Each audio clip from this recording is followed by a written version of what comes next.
അപ്പോൾ അഷ്ടാംഗ ഹൃദയത്തിൽ തന്നെ ആദ്യത്തെ അധ്യായം ആയുഷ്കാമീയം അധ്യായമാണ്. ആയുഷ്കാമ്യം. ആയുഷ്കാമ്യം എന്ന് പറഞ്ഞാൽ ആയുസ്സിനെ കാമിക്കുന്നവർ ഇത് ദിനചര്യ ആചരിക്കണം. ആയുസ്സിനെ നല്ല ലോഞ്ചിവിറ്റി, ഏറ്റവും കൂടുതൽ ലോങ് ആയിട്ട് ജീവിക്കാൻ ആഗ്രഹിക്കുന്നവർ, നേരത്തെയും സൂചിപ്പിച്ചു ആരോഗ്യ ചർച്ചയിൽ, ഏറ്റവും കൂടുതൽ നമ്മൾ ജീവിക്കുന്ന ലോങ്, നേരത്തെ മധുവിൻ്റെയും പ്രേം നസീറിൻ്റെയും കാര്യമൊക്കെ പറഞ്ഞു. അതിലെ ഒരു ഫാക്ടറാണ് ദിനചര്യ. ഇപ്പം ഈയിടെ കോട്ടക്കൽ ആര്യവൈദ്യശാലയുടെ ട്രസ്റ്റി ഡോക്ടർ പി ആര്യർ, അദ്ദേഹം 100ാമത്തെ വയസ്സിലാണ് മരിച്ചത്.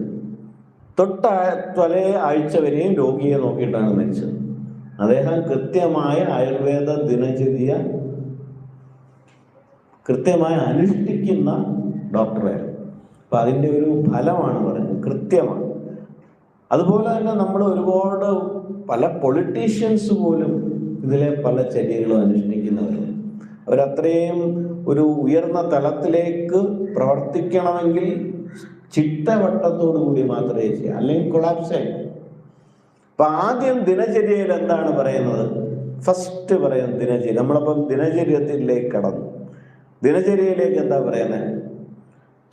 ബ്രാഹ്മേ മുഹൂർത്തേ ഉത്തിഷ്ഠേ, ബ്രാഹ്മേ മുഹൂർത്തേ ഉത്തിഷ്ഠേ. ഫസ്റ്റ് പറയുന്ന കാര്യമാണ് ബ്രാഹ്മ മുഹൂർത്തത്തിൽ ഉണരണം. ഇതാണ് ഫസ്റ്റ് ടിപ്പാണ്. എങ്ങനെ ഏറ്റവും ആരോഗ്യമായി. അപ്പം നമ്മളിപ്പോൾ എഴുന്നേൽക്കുന്ന സമയം നമ്മളൊന്ന് കമ്പയർ ചെയ്യണം, അതുമായിട്ടൊന്ന് കൂട്ടി വായിക്കണം. ബ്രാഹ്മ മുഹൂർത്തത്തിൽ ഉണരണം. എങ്ങനെയാ ഇത് പറഞ്ഞ? അങ്ങനെ ഉള്ള ആളിന് ആരോഗ്യമുണ്ട്. പറയാൻ കാര്യം എന്താ?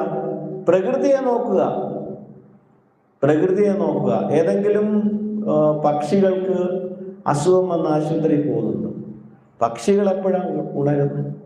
നമ്മൾ ആ കളകളാരവം കേൾക്കുന്ന സമയം, അവിടെ ഏറ്റവും കൂടുതൽ പ്രകൃതിയിൽ ശുദ്ധവായു ലഭിക്കുന്ന സമയം, ഫ്രീ ഓക്സിജൻ, ഏറ്റവും കൂടുതൽ വിലയുള്ള സാധനമല്ലേ അത്, അല്ലേ? നമ്മുടെ പഞ്ചഭൂതത്തിൽ ഏതൊക്കെയാ ഉള്ളത്? പൃഥ്വി, പിന്നെ പൃഥ്വി, അഗ്നി, വായു, ആകാശം എല്ലാം ഉണ്ട്, അല്ലേ? തേജസ്. ഇതില് ശരിക്കും പറഞ്ഞാൽ ഏറ്റവും വില എവിടെ? ഇപ്പം നോക്കുമ്പോൾ പൃഥ്വിക്കാണ് സെന്റിന് 25 ലക്ഷം രൂപ. ഇവിടെ വിഴിഞ്ഞം വരുമ്പോൾ ഇനി ഇതിന്റെ 10 ഇരട്ടിയാവും അതിന്റെ പുറകില്. പക്ഷെ അതിനേക്കാൾ വാല്യൂ ഉള്ളത് നമ്മുടെ പ്രാണവായു. വായുവിന് വാല്യൂ ഉണ്ട്. ഇപ്പൊ ഏറ്റവും വാല്യൂ ഉള്ളതിനെ നമ്മൾ തിരിച്ചറിയുന്നില്ല. അതിന്റെ താഴെയുള്ളതിന്റെ പുറയിലാണ് പരക്കുന്നത്. അപ്പൊ ആ പ്രാണനെ ശരിയായി നിയന്ത്രിക്കുവാൻ കഴിഞ്ഞാൽ നമ്മൾ സ്വസ്ഥനാവും. നമ്മൾക്ക് മറ്റു രോഗം, പ്രാണനെ നിയന്ത്രിക്കുക. അപ്പൊ പ്രാണനെ ഏറ്റവും നന്നായിട്ട് ചിട്ടപ്പെടുത്തുവാൻ, പ്രാണൻ കൃത്യമായ രീതിയിൽ നമ്മുടെ ഉള്ളിൽ നിലനിൽക്കുവാൻ, അതിൻ്റെ ടെക്നിക്കാണ് ദിനചര്യയെ കൂടെ പറയുന്നത്. അതിൻ്റെ ആദ്യത്തെ സ്റ്റെപ്പ് രാവിലെ ഈ നല്ല ഓക്സിജൻ ഉള്ള സമയത്ത് ഇത്രയും നമ്മുടെ ചെടികൾ, സസ്യങ്ങളും വൃക്ഷങ്ങളും ഒക്കെ ഈ ഓക്സിജൻ നമ്മളിലേക്ക് ഇങ്ങ് തരും. ആ സമയം ഒന്ന് കഴിക്കുമ്പോൾ തന്നെ നമുക്കൊരു വലിയൊരു പ്രത്യേകത തോന്നും. അപ്പൊ നമ്മുടെ ചില സുപ്രഭാതമൊക്കെ ആ സമയത്ത് കേൾക്കുമ്പോൾ ഒരു പ്രത്യേക ഫീലാണ്, അല്ലേ? ഉത്തിഷ്ഠ എന്നൊക്കെ പറഞ്ഞൊരു നമുക്കൊരു ഫീൽ അവിടെ ഉണ്ട്. നമ്മുടെ മനസ്സൊന്ന് ആർദ്രമാണ്. അപ്പൊ അതൊന്ന്. അപ്പൊ എപ്പോഴാണ് ബ്രാഹ്മ മുഹൂർത്തം എന്നുള്ളതിൽ ഒക്കെ പഠനം വേണം. അപ്പോൾ സൂര്യൻ ഉദിക്കുന്നതിന് യഥാർത്ഥത്തിൽ ഒരു 1.5 മണിക്കൂർ, ഒരു 1.25 മണിക്കൂർ മുമ്പാണ് കൃത്യമായി ബ്രാഹ്മ മുഹൂർത്തം എന്നുള്ളതാണ്. അതിൻ്റെ ഒരു കണക്ക് കൂട്ടൽ ഏകദേശം നമുക്ക് കാണാൻ പറ്റും. ഒരു 1.25 മുതൽ 1.5 മണിക്കൂർ മുമ്പ് ആണ്, സൂര്യോദയത്തിന്റെ മുമ്പ് ആണ് ബ്രാഹ്മ മുഹൂർത്തം. അതിപ്പോ നമ്മൾ 6 മണിന്ന് കൂട്ടിയാല് 4:45 അതാണ് ബ്രാഹ്മ. അപ്പൊ ആ ഒരു സമയത്ത് നമുക്ക് ഇപ്പോ പുസ്തക രചന, മറ്റുള്ള പഠനങ്ങള്, കുട്ടികളുടെ പഠനം, ഇതെല്ലാം ആ സമയത്ത് മാക്സിമം ഒപ്റ്റിമം ബ്രെയിൻ ഫങ്ഷൻ കിട്ടുന്ന സമയം. മെമ്മറി മാത്രമല്ല, നമ്മുടെ ബുദ്ധി ഏറ്റവും നന്നായിട്ട് പ്രവർത്തിക്കും. അത്രയും നമ്മൾ റെസ്റ്റ് എടുത്തിട്ട് ആ സമയത്തൊന്ന് ഉണർന്നിട്ട് ആ സമയം സൈലൻറ്റും ആയിരിക്കും, നമുക്ക് ഡിസ്റ്റർബൻസ് ഒന്നുമില്ല. ഇപ്പോൾ നമുക്കൊരു പസിലുണ്ട്, നമുക്ക് ചില കാര്യങ്ങൾ ഉത്തരം കിട്ടുന്നില്ല, ഈ സമയത്ത് എഴുന്നേറ്റ് നമ്മളൊന്ന് സ്വസ്ഥമായിട്ടിരുന്ന് ആലോചിച്ചാൽ അപ്പോൾ ഉത്തരം കിട്ടും. അങ്ങനെയുള്ള ഒരു പ്രത്യേകമായിട്ട്. അത് കഴിഞ്ഞിട്ട് പിന്നെ എന്താ പറയുന്നത്? പിന്നീട് പറയുന്നത് നമ്മളുടെ മലവിസർജനം കൃത്യമായിട്ട് ചെയ്യണം. മലവിസർജനം ഇപ്പോഴത്തെ കുട്ടികളൊക്കെ സ്കൂളിൽ പോയിട്ട് വൈകിട്ട് വന്നിട്ടാണ് മലവിസർജനം ചെയ്യുന്നത്. അപ്പോൾ അത് കാരണം അവർക്ക് പലതരം ഇൻഫെക്ഷൻ വന്നുകൊണ്ടിരിക്കുക. മല കെട്ടി നിൽക്കുകയല്ലേ, അപ്പോൾ ശീലിക്കുന്നില്ല. അപ്പോൾ 8 മണിക്ക് ബസ് വരും, 7:30 കുട്ടി എഴുന്നേക്കുന്നത്, അച്ഛനമ്മമാർക്ക് തിരക്ക്, അങ്ങനെയുള്ള വിഷയങ്ങൾ. അപ്പം ഇത് കറക്റ്റ് ചെയ്താൽ നമുക്ക് കുറേ ആരോഗ്യമായിട്ട് ഇമ്പ്രൂവ്മെൻറ്റ്. അപ്പം മലവിസർജനം കിഴക്കോട്ട് നോക്കിയിരുന്നൊക്കെ മലവിസർജനം ചെയ്യാനൊക്കെ പറയുന്നുണ്ട്, അത് കുഴപ്പമില്ല. അതൊക്കെ ചെറിയ ചിട്ടവട്ടങ്ങളുള്ള വ്യത്യാസമൊന്നും അത്രയും പ്രശ്നമില്ല. എന്നാലും കൃത്യമായിട്ട് മലവിസർജനത്തിനായിട്ട് നമ്മൾ ഇരിക്കുക, ശീലം കുട്ടികളെ ശീലിപ്പിക്കുക. നമ്മൾ ആ ശീലമൊക്കെ ഉള്ളവരാണ് കൂടുതലും, കൊച്ചുകുട്ടികളെ കൂടി അത് ശീലിപ്പിക്കും. പ്രധാനപ്പെട്ട കാര്യം ദന്തധാവനമാണ് അടുത്തത്. പല്ല് തേപ്പ്, ഒപ്താൽമിക് ഹൈജീൻ. നമ്മുടെ വായ്ക്കകത്ത് ഒത്തിരി മൈക്രോബയോംസ് ഉണ്ട്. മൈക്രോബയോം ചിലതൊക്കെ ഗുണമുള്ള ബാക്ടീരിയയാണ്, എല്ലാം വില്ലന്മാരല്ല. ചിലതൊക്കെ ഗുണമുള്ള, ചിലതൊക്കെ മോശപ്പെട്ടതും. പക്ഷെ അവിടുത്തെ oral hygiene is very important. നമ്മുടെ വായിലെ ഇതെല്ലാം അതുവരെയുള്ള സെക്രീഷൻസ് എല്ലാം കളഞ്ഞ് ദന്തധാവനം, പല്ലുകളെ സംരക്ഷിക്കും. അപ്പോൾ ഇപ്പോൾ എല്ലാവരും കോൾഗേറ്റും ഒക്കെയാണ് ഉപയോഗിക്കുന്നത്. കാലം മാറി. അത് നമ്മളിപ്പോഴും ഇന്ത്യക്കാർ അടിമകളാണ്. കാരണം എന്താണെന്ന് വെച്ചാൽ ഭരണകൂടം മാറി, ഇന്ത്യൻ ഭരണകൂടം വന്നെങ്കിലും വാണിജ്യപരമായ അടിമകളാണ്. മറ്റുള്ള ഒരാള് ഒരു നല്ല ലേബലൊക്കെ ഇറക്കി ഈ പാക്കറ്റിംഗ് ഒക്കെ പുതിയ തരത്തിൽ അവതരിപ്പിച്ചാൽ നമ്മൾ അതിൽ വീഴും. അതിന്റെ ശരിയായ ഗുണം മനസ്സിലാക്കുന്നത്. ഒരു സംശയം ഇപ്പോൾ ചിലടത്തൊക്കെ വായിച്ചിട്ടുണ്ട്, ഈ രാവിലെ എഴുന്നേൽക്കുമ്പോൾ ഉമിനീരോടുകൂടിയുള്ള വെള്ളം കുടിക്കണം.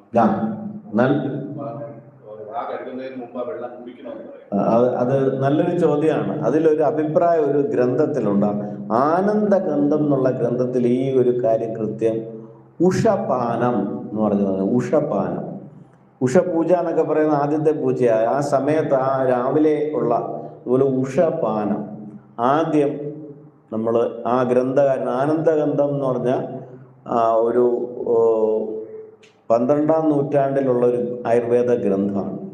അതിൽ ഈ ഉഷപാനത്തിൻ്റെ പ്രാധാന്യം ആദ്യം ഫസ്റ്റ് ഈ വിസർജനം നടത്തുന്നതിനോടൊപ്പം തന്നെ അത്രയും പ്രാധാന്യത്തോടെ ഈ വെള്ളം കുടിക്കാൻ പറ്റും. അത് ഈ 2 രീതിയിലും ചെയ്യാം.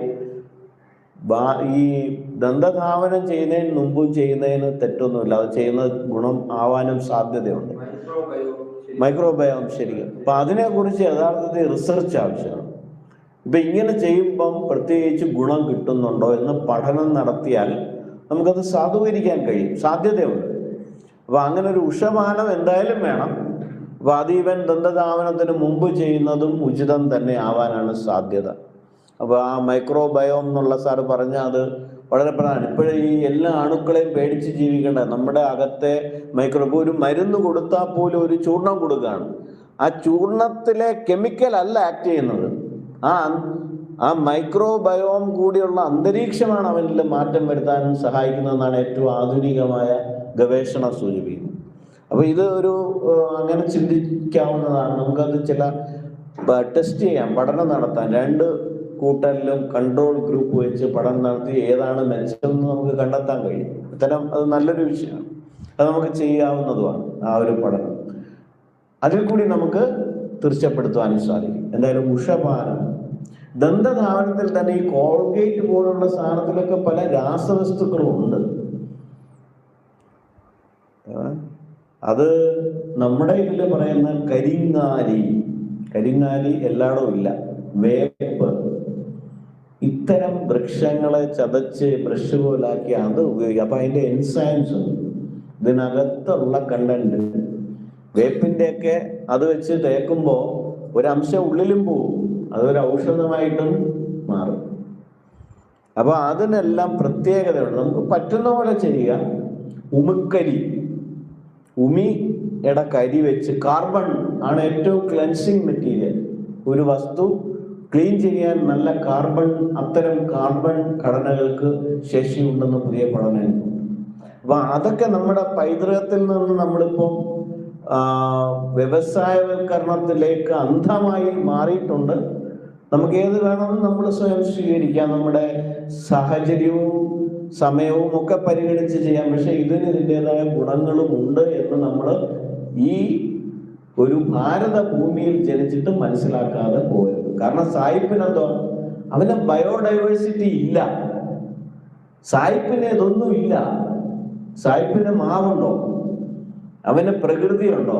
അവന് ഭൂപടമുണ്ടോ? അവന് യാതൊരു തരത്തിലുള്ള ബയോഡൈവേഴ്സിറ്റി ഇല്ല. നമുക്കെന്തുണ്ട്? We are rich. യഥാർത്ഥത്തിൽ നമ്മൾ റിച്ചാണ്. നമുക്ക് എന്തുണ്ട്?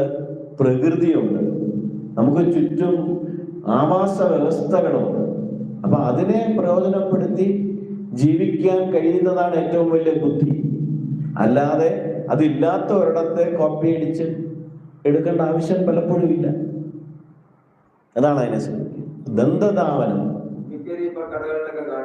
അത് വീണ്ടും തിരിച്ചു വരുന്നു. അത് പലതും എങ്ങനെയാണ്? വെളിച്ചെണ്ണ അപകടം ഒരു പഠനത്തിൽ, അതെന്താ? ഇതൊക്കെ വ്യവസായത്തിന് വേണ്ടിയാണ് ഈ പഠനങ്ങളൊക്കെ. ഇപ്പൊ വീണ്ടും തിരിച്ചു പഠനം വന്നു. ഇപ്പൊ വെളിച്ചെണ്ണ ഉപയോഗിക്കാത്തവരെല്ലാം വിഡ്ഢികളായില്ലേ? അപ്പൊ ഇത് പൂർണ്ണമായി എന്തെങ്കിലും പഠനം നടത്തി വരുന്നു എന്നല്ല. നമ്മുടെ എന്തുകൊണ്ട് ഉപയോഗിക്കണം?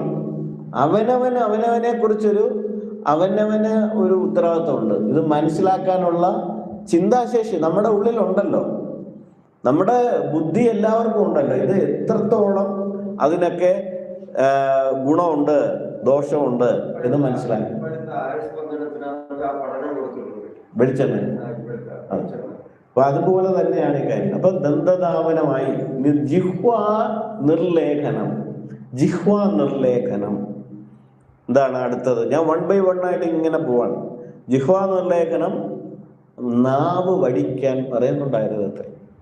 ആയുർവേദം പ്രാകൃതമൊന്നുമല്ല, ഏറ്റവും ബെസ്റ്റ് ഓറൽ ഹൈജീൻ പറയുന്ന, ഏറ്റവും പുതിയ ആധുനിക വൈദ്യശാസ്ത്രത്തെക്കാൾ ശാസ്ത്രീയമായി പറഞ്ഞിരിക്കുകയാണ്, ഇൻ ഡെപ്ത് പോയിരിക്കുകയാണ്. പക്ഷെ ഉപയോഗിക്കുന്ന മെറ്റീരിയലിൽ മാത്രം മാറ്റാം. കോൾഗേറ്റിന്റെ രാസക്കൂട്ടല്ല ഇവിടെ പറയുന്നത്. എന്താണ്? നീമിന്റെ സ്റ്റിക്ക്. അമേരിക്കയിൽ ഇപ്പം വലിയ ട്രെൻഡാണ്. അമേരിക്ക US ഇപ്പം വലിയ ട്രെൻഡാണ് ഈ ഇതിന്റെ നീമിന്റെ ഇത് വെച്ചുള്ള ടൂത്ത് ബ്രഷ്. ഓർഗാനിക് എന്ന് പറഞ്ഞാൽ അവർ വലിയ, അതെ. അപ്പൊ അത് പേറ്റന്റ് ഒക്കെ ഇപ്പോൾ അവർ എടുത്തിട്ടുണ്ട്. അപ്പൊ നമ്മൾ നമ്മുടെ സമ്പത്തിനെ ഉപയോഗിക്കാനുള്ള സ്വന്തമായിട്ടുള്ള ബുദ്ധിയും കൂടി ഉണ്ടാകും. അപ്പൊ ജിഹ്വാ നിർലേഖനം ചെയ്യുക. അത് കഴിഞ്ഞിട്ട് പിന്നെ വേണ്ടത് പ്രഭാത ഭക്ഷണം കഴിക്കുന്ന രീതിയാണ് ഇനിയും വരാൻ പോകുന്നത്. അപ്പൊ ഭക്ഷണം ആയുർവേദം പ്യുവർലി നമ്മുടെ ഹെർബൽ മാത്രമൊന്നും പറയാൻ പറ്റില്ല. അത് 3 തരത്തിലുള്ള, ഈവൻ ഔഷധം പോലും 3 തരത്തിൽ പറയുന്നുണ്ട്. സസ്യം, സസ്യജം, ഖനിജം, അതുകൂടാതെ ജാന്തവം, അതായത് മൃഗങ്ങളിൽ നിന്ന് കിട്ടുന്ന മരുന്നുകൾ ഉപയോഗിക്കുന്നുണ്ട്. പാല്, 8 തരം പാല് പറയുന്നുണ്ട് ആയുർവേദത്തിൽ. 8 തരം പാലിന് 8 തരം ഗുണമാണ്. മോഡേൺ മെഡിസിനിൽ പാലിന് ഒരു ഗുണമേ ഉള്ളൂ, എല്ലാ മിൽക്കും ഇത്ര പ്രോട്ടീൻ ഇത്ര. പക്ഷെ അജാക്ഷീരത്തിനൊരു ഗുണം,